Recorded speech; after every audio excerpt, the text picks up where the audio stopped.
अस्सलाम वालेकुम नाज़रीन, उम्मीद है आप खैरियत से होंगे। मेरा नाम है मोहम्मद फ़ैज़ान और आप देख रहे हैं स्टेप हेल्प फाउंडेशन। जैसा कि आप जानते हैं, मेरा कपड़े का कारोबार है और ये फाउंडेशन हमने मुस्तहिक लोगों की तस्दीक करने के बाद उनकी मदद के लिए बनाई है।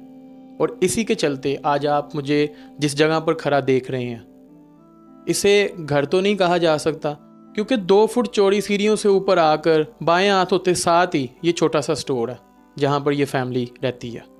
लेकिन ये इनके लिए घर के बराबर है। आपको यहाँ के हालात भी दिखाता हूँ। अभी तो चलो सर्दी का मौसम है, लेकिन अगर गर्मी के हालात से देखा जाए तो यहाँ पर एक पंखा तक मौजूद नहीं है।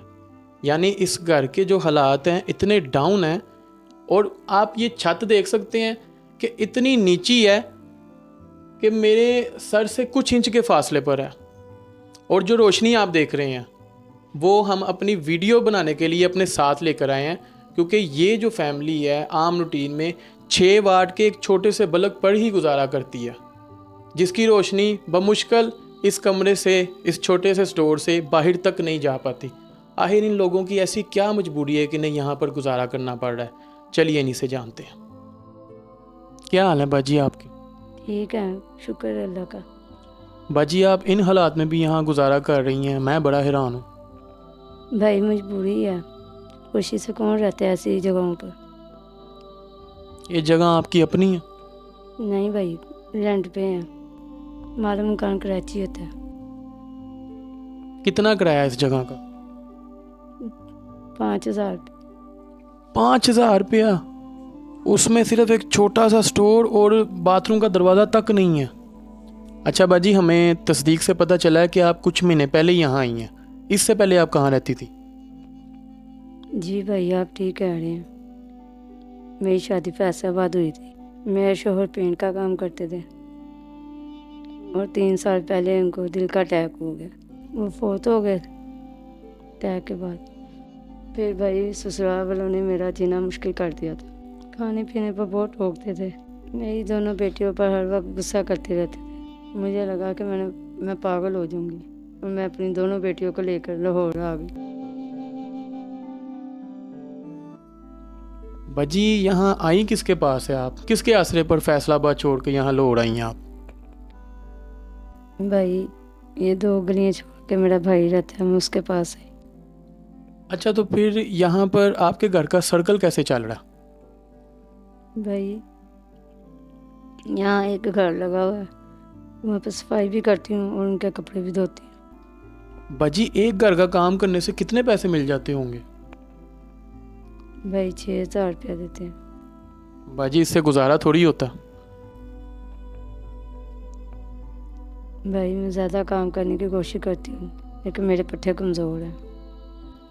मैदे में दर्द रहती है, उसकी दवाई भी नहीं मैं खा सकती। क्यों?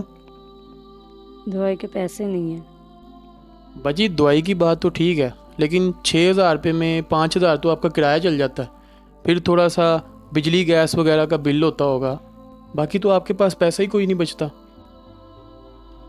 वो मेरा भाई 100-200 दे देता है, उसके से मदद हो जाती है। उससे थोड़ी सी मदद हो जाती है आपकी? मदद हो जाती है। बेटियां पढ़ती हैं आपकी? जी, वो पास से घर था बाजी का, वहाँ पढ़ने जाती थी। जो सास करती थी वो 500 में दोनों पढ़ा देती थी। मैंने उधर से भी हटा लिया क्योंकि उनके लिए पैसे नहीं निकल रहे थे। उसके लिए पैसे कैसे निकलने हैं बाजी आपके पास? थोड़े से तो होते हैं आगे।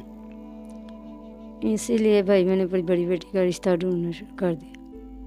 आपकी बड़ी बेटी कितने साल की है? 12-13 साल की। बाजी 12-13 साल की बच्ची होती है, ये शादी की उम्र तो नहीं है। भाई मजबूरी है, क्या करें। कितने कितने दिन घर में कुछ नहीं पकता, बच्चियाँ भूखी सोती हैं। अब तो हमें आदत हो गई है भूखा सोने की। 2 दिन पहले भी मेरी बेटी ने पूछा हमें खाना नहीं है।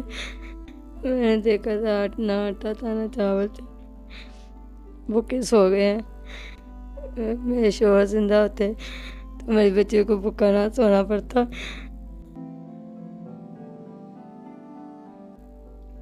बाजी आप खुद को संभालें, आप अल्लाह पर भरोसा करें, इंशाल्लाह ताला अल्लाह ताला आपका कुछ ना कुछ बेहतर सबब बना देगा।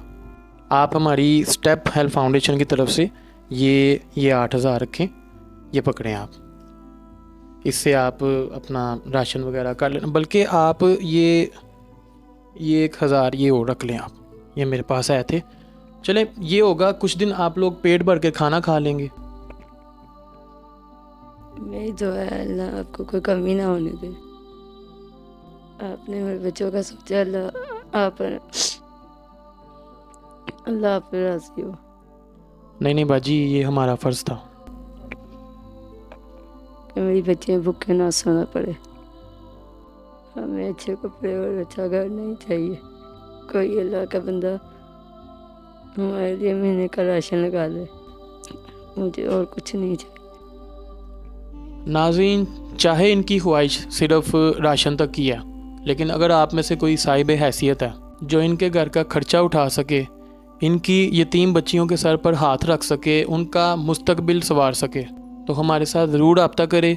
और मैं आपको ये पैगाम भी देना चाहूँगा कि पिछले 76 सालों से हम किसी न किसी सियासी पार्टी को वोट दे रहे हैं, तो जिसको हम वोट देते हैं हम उसके हर अच्छे और हर बुरे अमल में उसके साथ शामिल हैं। अगर वो इलेक्शन जीत कर किसी भी किस्म की करप्शन करता है, किसी पर जुल्म करता है, तो हम उस गुनाह में, उस जुर्म में उसके बराबर के हिस्सेदार हैं। आखिर हम नहीं जानते कि उसका किरदार कैसा है। कल क़यामत वाले दिन हमसे इस बात पे सवाल नहीं होना कि हमने किसका साथ दिया था, किसको सपोर्ट किया था। जालिमों का मददगार भी जालिम होता है। लिहाजा आप आइंदा से जिसको भी वोट दें, इस बात का खसूसन ख्याल रखें कि उसकी हुकूमत में गरीब अवाम को ऐसे भूखा प्यासा ना सोना पड़े। हालात आपके सामने हैं, आपका एक वोट भी बहुत अहमियत रखता है। इसके साथ ही मैं आपसे इजाज़त चाहूँगा। अगर आपको हमारा काम अच्छा लगा है तो इस चैनल को सब्सक्राइब करें, बेल आइकन को दबाएं और इस वीडियो को ज़्यादा से ज़्यादा शेयर करें।